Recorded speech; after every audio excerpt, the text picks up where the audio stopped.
Welcome back, everyone. Today's video a little shorter than usual, but no less important. Setting up your child's first bank account is one of the most practical financial steps that a parent can take, and it's one that most families delay for years longer than they need to. Today, I'm going to walk you through it, which type of account, what to look for, how to make it genuinely educational, not just administrative, and the one conversation to have with your child before you open it. This is a practical guide. I'm going to keep it specific because the generic advice of find an account with no fees and good interest is not actually helpful. Let me show you what I look for and why. See, most families delay this for much longer than they need to. And if you haven't set an account up for your child yet at a bank, it's time. So step one is, of course, choose the right account. But what type of account is the right account? There are broadly three options for a child between 9 and 15 years old. A custodial savings account, which is held in your name, controlled by you. Then there's also a child's savings account, which is in their name with parental oversight. Or you can even get a junior investment account for families who want to introduce investing early. For most families starting out, a children's savings account in your child's name is the right starting point. And here's why. It is theirs. They can see their name on it. They can watch the balance change. The ownership is educational in itself. A custodial account you manage on their behalf is not the same as a child watching their own account grow. The psychological reality of owning money is different from being told that money is being managed for you. What to look for? 0 fees.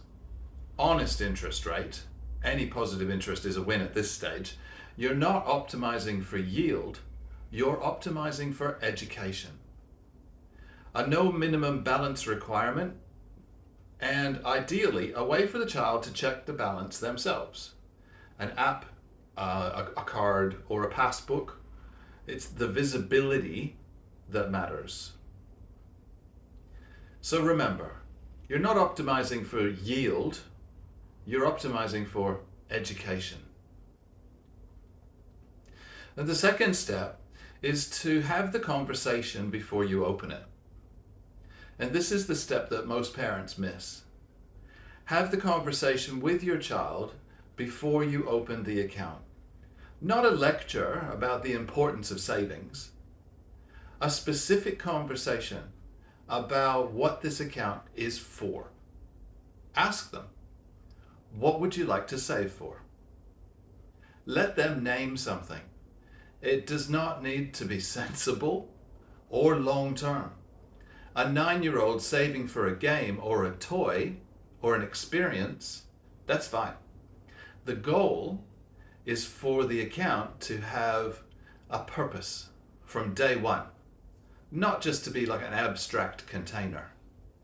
When the first deposit goes in, the child should already know what they're working towards. While you're talking, explain simply that the bank pays you a small amount of money just for leaving your money there. That's compound interest, explained at a level that the child can grasp and remember. Not the formula, the experience. So let the account have a purpose from day one. It's not an abstract container. Make the opening day an event. This is the third step. Make the opening day matter. Go together, in person if possible, or online together on a screen. Not something that you do for them while they're at school.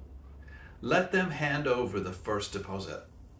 Let them hold the card or the passbook. Let them type in the first access to check the balance. This is not ceremony for its own sake. It's the first time money becomes real to them in a formal, institutional sense. A child who has been taken to open their own bank account, who has made the first deposit themselves, who has seen their name on a document or a screen associated with their own money. That child's relationship with banking is different from the start. The ritual creates the reality. The fourth step, to build the habit from the first deposit. Step 4, and I repeat this so often, use the 3-jar system to feed the account automatically from day one. Every time pocket money arrives, it gets split. Spend, save, give. The save portion goes into the account. Not some of it, not when you remember, every single time. The automation of the split, that's the habit. The habit is the education. Set a recurring reminder, if that helps, and make the deposit a 5-minute event together, not a task that you do for them or expect them to do on their own. The child who makes the deposit themselves, who watches the balance go up, who tracks the gap between the current amount and the goal, that child is doing more genuine financial education than any classroom unit will produce. One more thing. Review the account together monthly. Not to assess or instruct, just to look at the number and ask, what do you notice? That question, asked regularly, builds the self-observation habit that sustains financial confidence into adulthood. Now it's time for your question. At what age did you set up or plan to set up your child's first bank account? What was the conversation that made it feel like the right time? Tell me below. I do read every response, and sometimes the patterns are interesting. If you made it this far in the video, I consider you an Adventure Club mate. If you got value for your time and aren't subscribed yet, hit subscribe, click for notifications, share it with your friends, and I'll see you on the next installment, Tuesday and Thursday, every week. Till next time, see you.